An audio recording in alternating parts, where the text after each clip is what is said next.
السلام علیکم۔ آج کی ویڈیو میں ہم سٹریس سیریز کے تیسرے model the trans model of stress کے بارے میں جانیں گے۔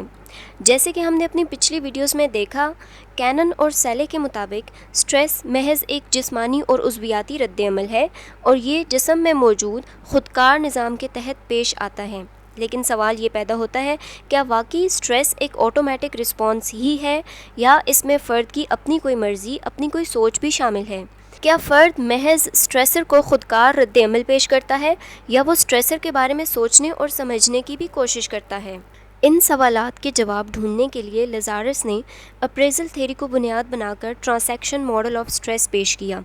اس ماڈل کے تحت سٹریس ماحول میں پیدا ہونے والی تبدیلیوں پہ دیا جانے والا ذہنی اور جسمانی رد عمل ہے، لیکن لزارس کے مطابق یہ رد عمل محض جسم کا آٹومیٹک رسپانس نہیں ہوتا، بلکہ فرد اپنے ماحول میں ہونے والی تبدیلیوں کا وقوفی تجزیہ کرنے کے بعد خود یہ فیصلہ کرتا ہے کہ آیا یہ تبدیلی یا واقعہ سٹریسفل ہے یا نہیں، اور اس کے نتیجے میں سٹریس رسپانس دینا چاہیے یا نہیں۔ لزارس سٹریس کو فرد اور اس کے ماحول کے درمیان تعلق کی بنیاد پر ڈیفائن کرتا ہے۔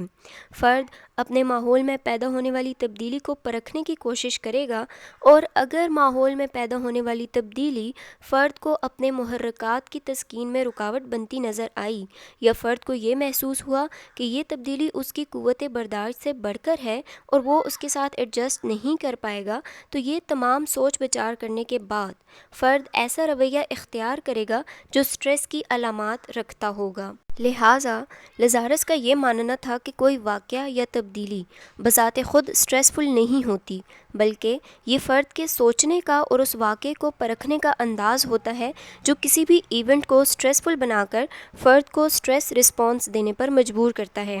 فرد کے سوچنے اور واقعات کو پرکھنے کے اس انداز کو لزارس نے اپریزل کا نام دیا تھا۔ انہوں نے اپریزل کی دو اقسام بیان کی ہیں، primary appraisal and secondary appraisal, یعنی بنیادی جائزہ اور ثانوی جائزہ۔ پرائمری اپریزل میں انسان ماحول میں پیش آنے والی تبدیلی یا واقعے کو پرکھنے اور جانچنے کی کوشش کرتا ہے اور چار طرح کے رد عمل دے سکتا ہے۔ نمبر 1، لا تعلقی اختیار کرنا، یعنی فرد یہ سوچتا ہے کہ میرا اس واقعے سے کوئی تعلق نہیں ہے، یا یہ واقعہ میرے لیے اہم نہیں ہے، مجھے اس سے کوئی فرق نہیں پڑتا۔ اس سوچ کے نتیجے میں وہ سٹریس سے بچ سکتا ہے۔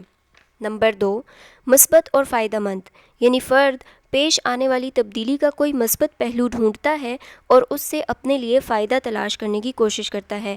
ایسی صورت میں بھی فرد سٹریس سے بچ جاتا ہے۔ نمبر 3، نقصان دہ اور خطرناک، فرد پیش آنے والی صورتحال کو نقصان دہ تصور کرتا ہے اور یہ سمجھتا ہے کہ یہ صورتحال اسے نقصان پہنچا سکتی ہے۔ نمبر 4، فرد صورتحال کو نقصان دہ تو سمجھتا ہے، لیکن ساتھ ہی اس کو اپنے لیے چیلنج تصور کرتا ہے اور اس کا مقابلہ کرنے کی سعی کرتا ہے۔ اس طرح پرائمری اپریزل فرد کو صورتحال کو بہتر طور پر سمجھنے میں مدد دیتا ہے۔